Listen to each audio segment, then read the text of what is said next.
boy! Mealtime! This is way better than being chased by a gorilla.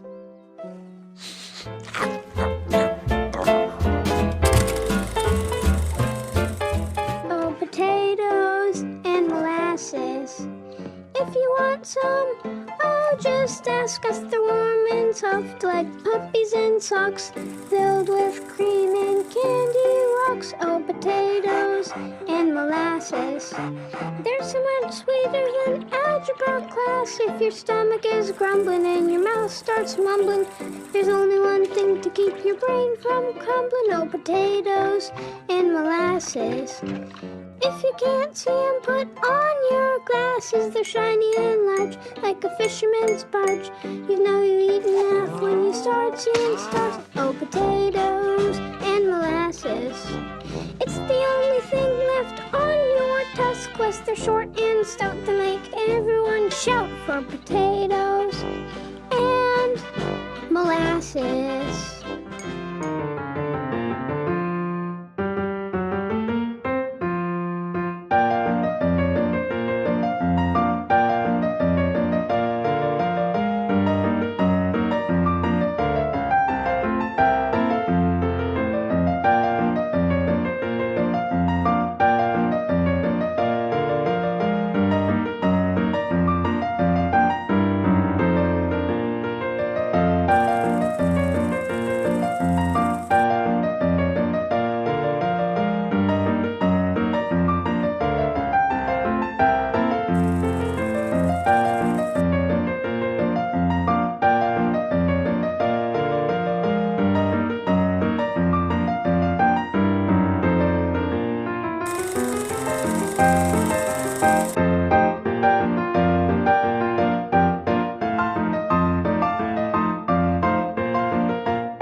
Charles' name's Wirt Jr., but that may change. Wirt Jr., George Washington George, the President, Mr. President, Benjamin Franklin, Dr. Cucumber, Dr. Skipper. And you were there too, Jason Funderberker.